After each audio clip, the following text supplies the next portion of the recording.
Give the gift of a delicious burger from Bulldog Burger, a soup and sandwich from Sweet Pepper's Deli, appetizers and cocktails from The Grill, or even a wood-fired steak from Harvey's. Choice is the perfect gift. An all-in-one gift card from Eat With Us. When choosing a dentist for our family, Tupelo Smiles was the answer for us. They greet us with warm smiles right when we walk in the door, and they make us feel so welcome. We love Tupelo Smiles.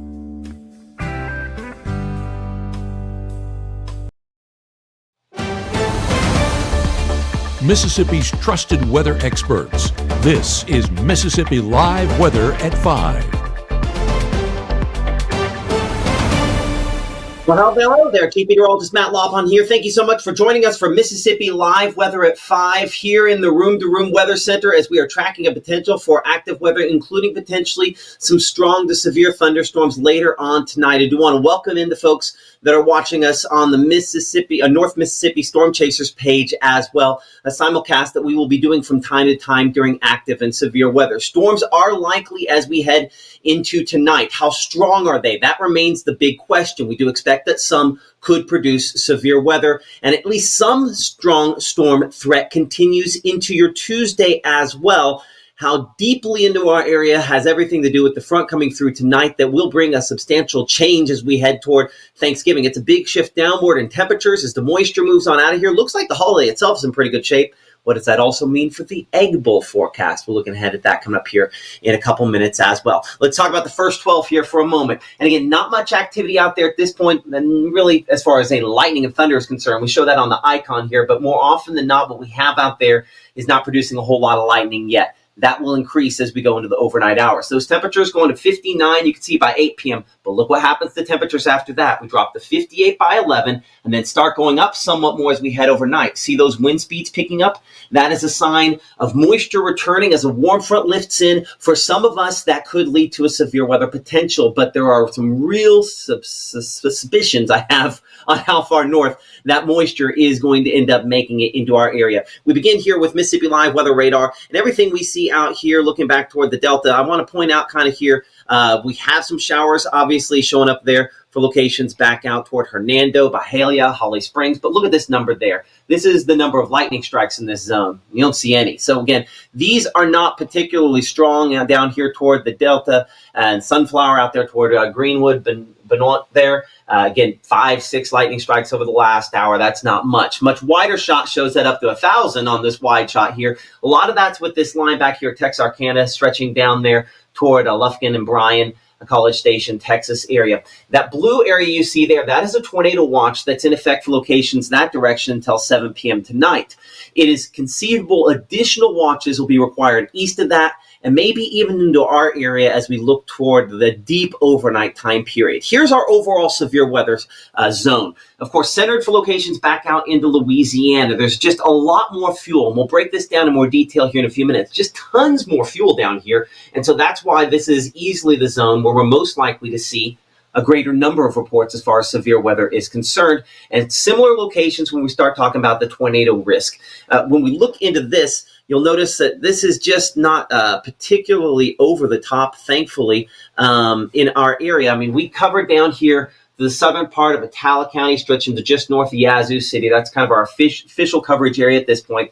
That's not to say if we have a tornado, we won't go just a little farther south than that. But there's really kind of a northern cap on this because moisture is going to have to return through the Gulf of Mexico. And as that helps fuel things, that would enhance that risk. Damaging winds, same locations here, though that does extend just slightly farther north on the limited side here, where perhaps a couple of isolated reports could be possible, and hail mainly confined to locations back to the west. But I do think there's a slightly better chance to get some rotating thunderstorms than what we had come through last week. So something to keep in mind there. Amory, we are not set up for severe weather in Amory at this point. It would take a fairly dramatic shift, not an impossibility, but it's going to take some work. Thankfully, we're 64 for that temperature in Amory right now. Again, appreciate the North Mississippi Storm Chasers for letting us utilize these cameras. Look at that dew point there at 57. That's relatively drier air up here in the northern part of the state. I want you to compare that to the camera down in Rolling Fork, again with the North Mississippi Storm Chasers there. But you'll notice that temperature is just a little bit higher,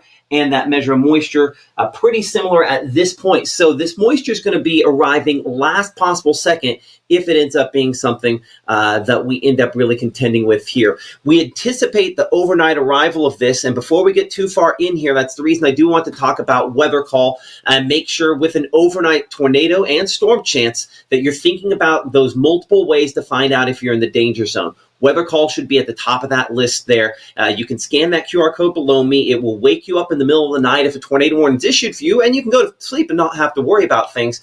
That certainly something I have for my family and recommend for yours as well. The Mississippi Live Weather app is great, and I do think that obviously we should be thinking about that as one of those many layers there. But we oftentimes talk about building your armor, and the best way to do that, again, is not rely on just one source. Weather call, the Mississippi Live Weather app, you can see right there on the screen below me there for iOS as well as Android. You download that app there. It will keep you ahead of any issues that we do have. But be thinking about multiple layers here. Weather call, the weather app, Code Red, NWS Weather Radio, all good sources of information so that if you're in one of those danger zones there, everything's just kind of blowing up. That's kind of what we want, Gabe, is to make sure that there's really no question as to what's going on if there's active and severe weather, right? Exactly, and that's the thing that we're watching as we head into those overnight hours, and emphasis on overnight is the fact that nighttime threat is amplified that much more whenever we're talking about that danger. But I do want to note that when we were looking at cameras earlier on, we were looking at winds as well as those dew points, and still in Rolling Fork, those winds were coming out of the north, and that's the big key to this forecast moving forward is how quickly does this warm front move into the area, and how quickly does this warm sector move in here as well. Of course, this warm front going to shift those winds and potentially drive in a little bit more of that moisture. So as of right now, we're basically getting stratiform precipitation right over the top of us. Down south, that's where we do have that tornado watch in effect, as Matt was mentioning, and that could be extended a little bit more east and a little bit to the north, extending into potentially our neck of the woods here in North Mississippi. So as we get into Futurecast, you can see how that warm front does lift just a bit as we get into those overnight hours and bring it back here on that extended outlook 10 p.m. You're already getting that warm front lifting a little bit far north. Now, I do want to say there's a big note in this because we believe that warm front is lifting just a little bit quickly on this run right here. Still positioned a little bit more towards the south. I would position it right around Highway 82 before that does lift further towards the north as we get into those overnight hours. So a lot of the storm activity is going to be indicative on the positioning of this warm front even by 3 a.m. before we get that instability moving into the region. As you can see, a little bit of that southerly wind building in before that cold front kicks in and gives us that lifting mechanism paired with that moisture, paired with that instability to really drive this forecast moving forward. So Matt, there's a lot of ifs even 24 hours out, and that is a good thing with the forecast because it means that that confidence isn't very high that this is going to verify. And that's still the golden question, you know, will it verify? Will the positioning be there? And of course, we'll keep eyes on it here at Mississippi Live Weather. Absolutely. And so on kind of the wide shot here, one of the other factors is this isn't just one push. This is kind of multiple chances here. So you can see that front kind of moving into the area as Gabe was talking about. But then you'll also notice storms start to redevelop near that as we go into tomorrow morning, perhaps late morning to midday. So I think we're talking about an overnight threat late tonight, but potentially, depending on how quickly this front gets on here, a secondary threat before it pushes on out tomorrow. So looking for tomorrow's forecast, really we're south and eastern portion of the area in particular, and we'll break down those threat locations here in just a minute. But you see that coverage of rainfall 50% initially there. It is going to be wet and going to mess up your morning commute. We'll look at that school bus forecast as well, come up here in a couple of minutes. But then behind this, the coldest air doesn't get here through tomorrow. It's still kind of lingering behind. We could still have temperatures in the mid-70s for tomorrow on those west and northwest winds before much, much chillier. And importantly, drier air moves in, and that's what really works to clear us out and drop those temperatures heading toward the holiday and toward the Egg Bowl. We're looking ahead toward that forecast for the Egg Bowl and breaking down everything you need to know as Mississippi Live Weather at 5 continues here from the Room to Room Weather Center. We're tracking where those rotating thunderstorms are most likely and if they impact you right after this. At First Choice Bank, we know you can't always make it before the bank closes. With our integrated teller, you can talk to a live person as late as 7 p.m. on weekdays and noon on Saturdays. It's not just an ATM, it's an ITM. First Choice Bank, your choice for banking. People tell me how lucky my daughter is to have been adopted. But really, we're the lucky ones. Learn more at adoptuskids.org. March 24th, 2023 was a normal Friday. You know, we knew the weather was not good, but we needed to take shelter, and we didn't have shelter. My husband and almost 2-year-old daughter, Ethan and Riley, they did lose their lives in the storm. We're still recovering from it. We'll always be recovering from it. Matt Lawpon cares about the community. He's not just there to collect a paycheck. I feel like Matt Lawpon has proven himself trustworthy. Right now, from the Room to Room Weather Center, here's Mississippi's Chief Meteorologist, Matt Lawpon.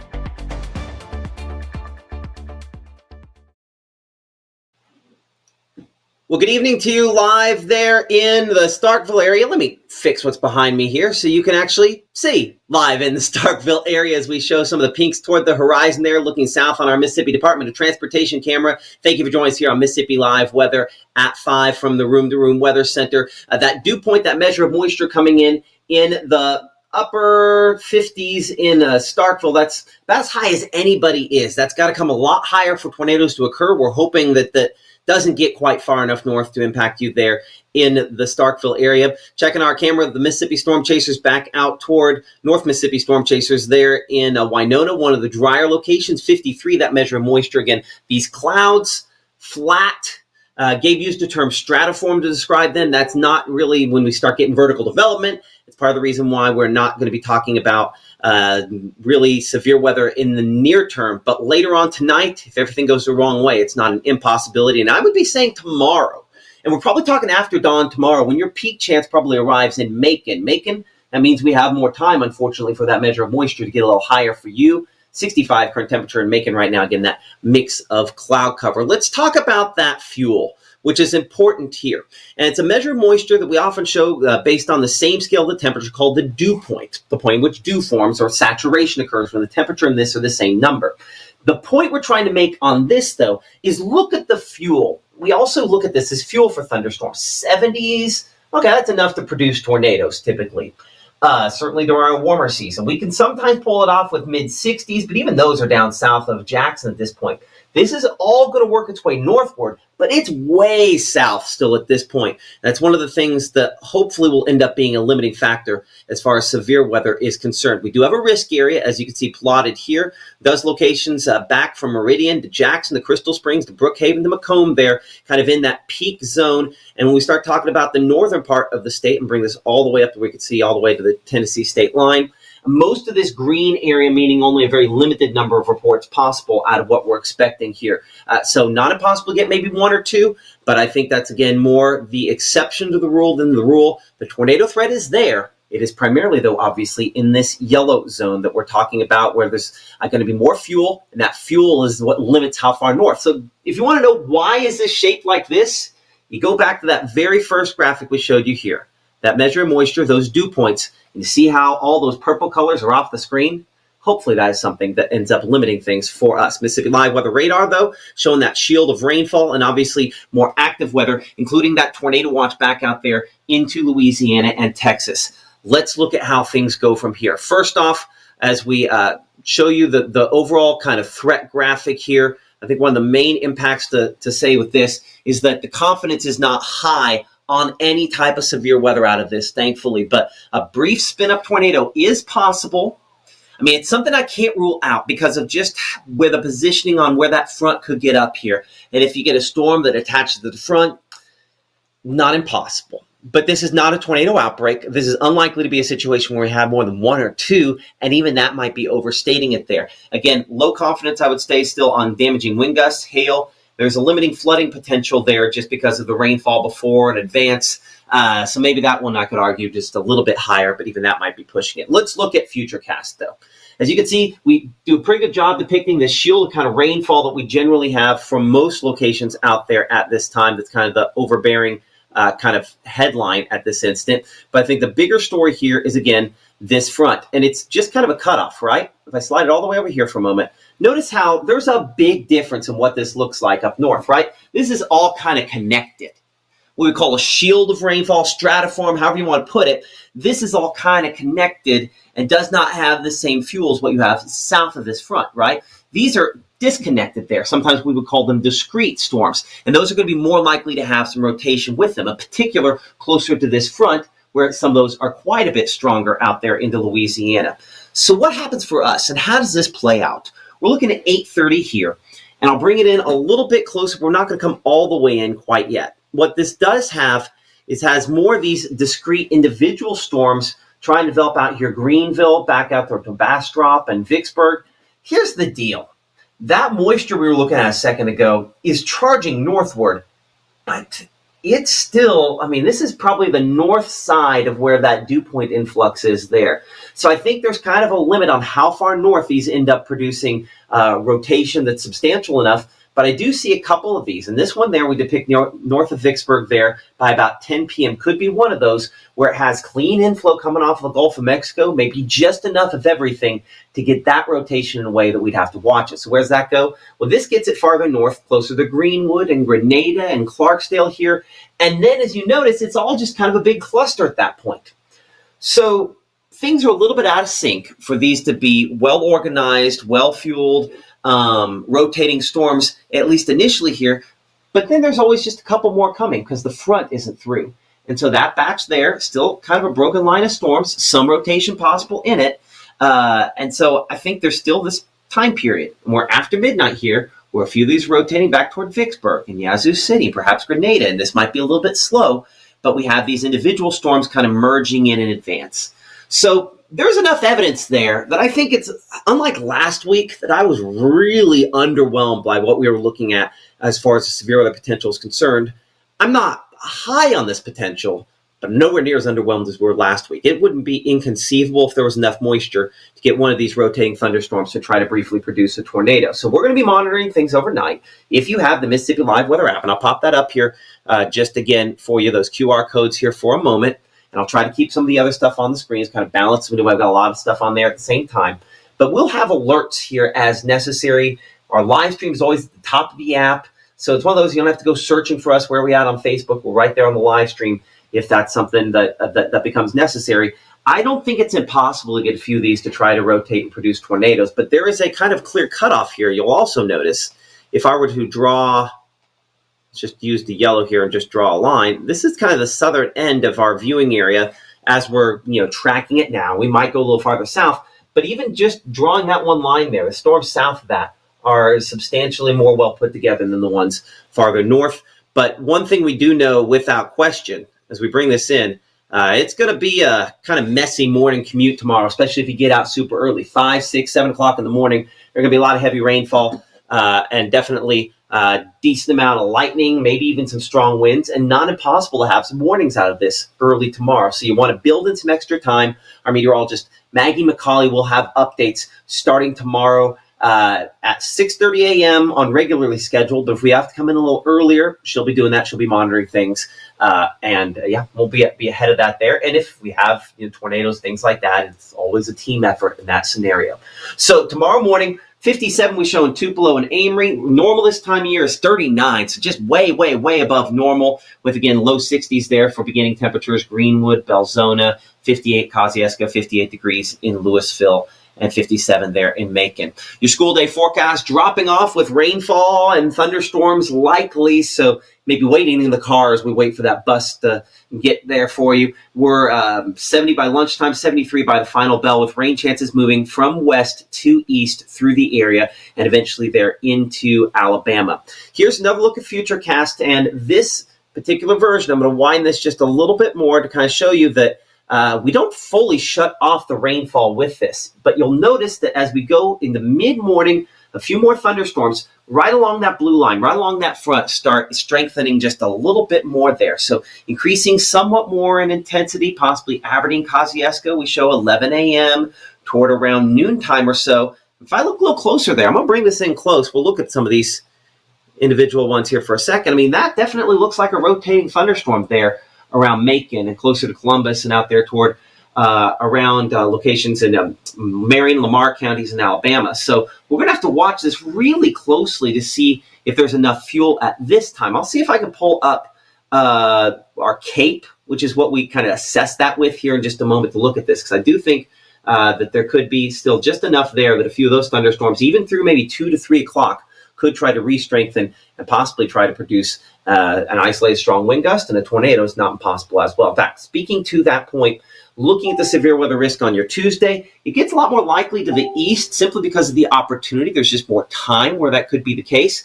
But it wouldn't be shocking at all to get a couple rotating thunderstorms, perhaps even prompt a tornado watch for tomorrow if everything kind of goes the wrong way. If we see it actually play out this evening, that's something we'll have to watch. And then, as you can see there, tornado risk, again, that's why that is issued for locations in the south and east. Damaging winds, a lesser likelihood, and large hail, same thing. Again, these all come down to very limited number of reports. Certainly that threat greatest to the east. And then high temperatures for tomorrow. You can already see some of the slightly cooler air moving in from the north and west. You want to see the forecast and what we have out there for kind of our first look for the Egg Bowl here in a minute. Maybe you don't. Anyway, 70 there in Senatobia, 68 in South Haven, 70 degrees in Clarksdale. We're 70 in Holly Springs for highs tomorrow versus mid-70s down out here for Aliceville, for Columbus, and Macon. That's despite the fact you'll be rainy, even probably at your warmest part. And then behind this, as you can see, just a few little sprinkles kind of coming in behind this system as we have drier air that's kind of settling in as this moves on out. And that air is not just drier, it's quite a bit cooler as a big Canadian area of high pressure kind of clears things out. Does have some wintry precipitation with that all the way up there towards Chicago. So if you're hoping for snowfall down here, that's anything of substance is unlikely in this situation. So we're back in the 40s, closer to normal by early morning on your Wednesday. Again, normal, that 30-year average is 39, so we're obviously a lot closer to that there, as the wind chill is probably a bigger factor. Feeling like it'll be upper 30s there, Senatobia, Tunica, South Haven. So luckily, that in many cases, the kids are not in school this week because it would be chilly, and that Thanksgiving morning is going to be even colder as far as that is concerned. But I think will definitely kind of keep it clear into your Wednesday. Travel, not just here, but across the entire region, should be in pretty good shape. If we just go wide and just kind of look here for some travel trouble spots really across the eastern part of the United States, you got to go way north to start finding some of those out there closer to Chicago, because high pressure does a good job of just kind of clearing things out. Now, it will be windy, it will be chilly, but if you're talking about is there issues with storms, if you're heading out to the east, you got to go practically to the east coast there to be able to see some of those for Wednesday if you're traveling for your Thanksgiving holiday. So overall, at least in this part of the country, things are looking pretty good. Always have to watch those flights out of Chicago, though. Sometimes there are issues there. So high temperatures for your Wednesday expected to be in the middle to, in some cases, upper 50s. 61 where we should be. So we're running a little bit below that for this time of the year. Okay, Egg Bowl forecast. We teased it a couple of times. Mid-40s, kind of best case scenario there. North-northeast winds. It will be chillier than that. That means, again, with an 11 a.m. first kick, depending on how early you get out to do some of your tailgating, it could be really rough. So expect that to obviously probably be 30s by the time a lot of folks are out there. It certainly will feel like 30s initially. So for all those folks saying it hasn't felt like football weather, there you go. That also means it's going to be kind of chilly for that Mississippi Live Game of the Week. Still looking on that, on where we'll end up going there. We'll get all those nominees out and let you start voting on that tomorrow. So 7-day forecast. Obviously, it is a major change here from the 73 and the chances for storms, including some obviously overnight, and then the first part of tomorrow, even into tomorrow, maybe afternoon for locations very near the Alabama state line there. 73 that high. We're down to 48 for the low Wednesday morning, 56 Wednesday afternoon, and then down below the freezing point as we look toward your Thursday and Friday mornings there. So just in time for all your Black Friday shopping, or obviously the Egg Bowl, it's going to be a lot colder, but it's dry. And there's something to be said for that. Thankfully that we're not going to have at least it cold and rainy. It's just cold and adjust to it. Who knows, maybe that'll put more jackets on the Christmas list as far as that's concerned. As we roll into Saturday and Sunday, rain chances are there, including some thunderstorm chances in the extended forecast. And again, the pattern getting more active, so more and more likely to eventually have some stronger thunderstorms that figure into some of those chances. Before we kind of wrap things up here, again, I want to go back and show a graphic that I like to show. I show a lot, but I'm telling you, I would not stay up and watch this all night long. I love you guys, and I appreciate it. For sponsorship reasons, we need it. But the reality is, that if you have weather call and you have to work tomorrow, you need weather call. It'll wake you up if you have to get up. Otherwise, you wake up refreshed and ready to go tomorrow morning. So I always talk about weather call for that reason. It is just kind of a weight off your chest, so you don't necessarily have to worry about, what are we going to have all night long. So just to certainly recommend that. Keep that in mind.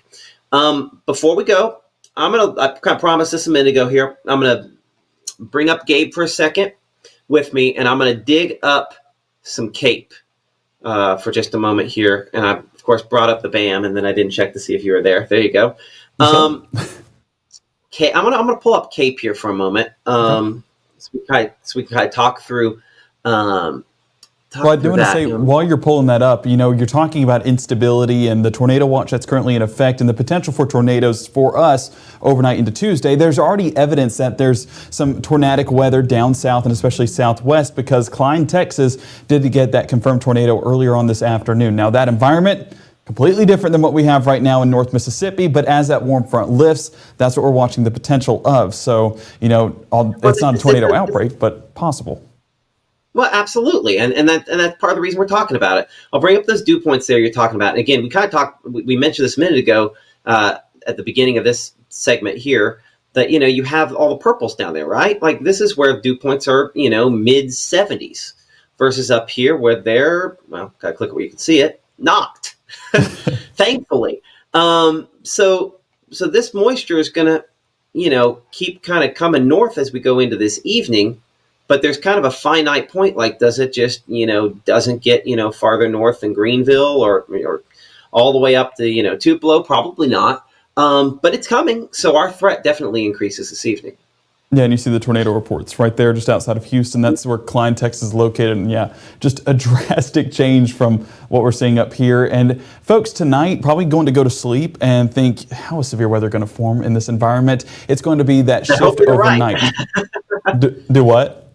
I said, and hopefully they're right. Hopefully so. But, that's just going to change overnight. It's not going to be that typical nighttime forecast where we cool off and by 6 or 7 a.m. we're waking up and heading out the door to a little bit of a cooler start. No, it's going to be coolest as we get towards that 10, 11 o'clock hour. And then by then, we start to get that energy building back into the forecast. And that is, of course, going to up those dew points, which ups temperatures. And then we'll see some warmer temperatures probably by the time we're heading out the door tomorrow morning from where we go to sleep tonight. So that's just that change in the pattern, not your typical setup. But as we build into Futurecast, you can see that field building in right along Highway 82 and even for portions a little bit more north towards Water Valley, Bruce, and Houston. Now, these are not the highest values in fuel, but we are getting at least a surge in that. And you can see some higher values there towards Itala County and Holmes County, seeing some higher values of that fuel. Now, that fuel is going to be what we need all the way until tomorrow morning before we get there. Exactly. Almost, the overnight stuff just is, it's to the south, but it's just kind of this wave that just doesn't break this far north. And that's the thing we've been talking about behind the scenes, is how has Futurecast really done with that warm front? Because the positioning of that is what's driving our forecast overnight. So still some questions, and that's going to drive this fuel as well. Yeah, absolutely. But notice there's plenty of fuel tomorrow. This is kind of one of the things we're talking about, that, there's a lot more fuel tomorrow than what we have out there for today. So if this front goes any slower, tomorrow could be a pretty interesting little day. And we'd also almost be hoping for a little bit more rainfall, because then that's competing with each other for that energy. And so that's where you'd almost want a higher rainfall output to prevent severe weather in the process. But with that much fuel, if you get that leading edge to interact with this fuel, then you're looking at a pretty much potential for some strong winds and even the embedded tornado within that line that moves across the area. But yeah, night and day difference from what we have right now to this time tomorrow, tracking that fuel in the area. It's going to be a primed environment for sure. It will be. So again, we will have our next updates on this coming up at 6 o'clock. A couple things we'll be looking at 6 o'clock related to this. We're going to look at those rotation tracks, where we see, where the extra bits of enhanced spin are going to be on this, what we call behind the scenes updraft helicity. We'll look at that coming up at 6 o'clock here. I'm hoping we can catch up with Adrian, who's with the North Mississippi Storm Chasers. He is down in southwest Mississippi. Hopefully we'll be able to talk to him for at least a brief moment then. And we'll have a more complex look at that travel forecast, and maybe it's pretty simple considering the way things are looking out there. All that come up at 6 o'clock on Mississippi Live Weather. We hope you join us there. And again, thank you for watching us here at the Room to Room Weather Center at 5.